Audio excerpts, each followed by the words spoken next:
প্রিয় দর্শক, আসসালামু আলাইকুম। আশা করি সকলেই ভালো আছেন। তো আমার প্রিয় বাইকটা আজকে ওয়াশ করাচ্ছি।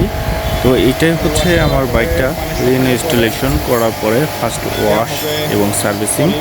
তো বলাই তার নিজ হাতে খুব যত্ন সহকারে বাইকটা ওয়াশ করে দিচ্ছে। আর বাইকটা মূলত আমি কোনো ধরনের গুঁড়ো সাবান বা কেরোসিন ইউজ করছি না, যেহেতু কালারটা নতুন, সেজন্য অনলি শ্যাম্পু দিয়ে বাইকটা ওয়াশ করতেছি আর পানি দিয়ে। তো দেখতে পাচ্ছেন খুব যত্ন সহকারে বাইকটা ওয়াশ করা হচ্ছে। ওয়াশ করার পরে আমরা বাইকটা পালিশ করব। পলিশ করার পর তারপরে যে লাস্ট আউটলুকটা আসে সেটা আপনাদের মাঝে তুলে ধরব। তাহলে ভিউয়ার্স, দেখতে থাকুন আমার এই রেড কিং ইয়ামাহা RX বাইকটিকে। আর এর সম্পর্কে আরও যদি জানতে চান কীভাবে আমি রিইনস্টলেশন করলাম বা কোথা থেকে কোন পার্টসটা আমি সংগ্রহ করলাম, তাহলে অবশ্যই কমেন্টস করে জানাবেন।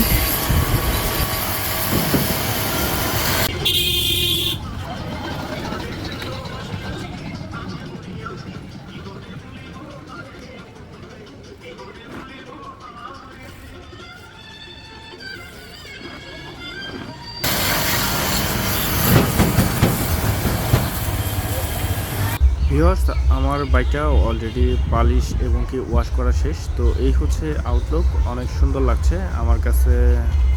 মনে হচ্ছে যে মানে কি বলবো, লাল গোলাপ।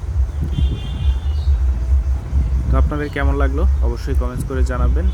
আর এটা নিয়ে আরও ভিডিও চাইলে অবশ্যই কমেন্টস করে জানাবেন যে আপনারা কী বিষয়ে ভিডিও চাচ্ছেন। তাহলে ধন্যবাদ, ভালো থাকবেন।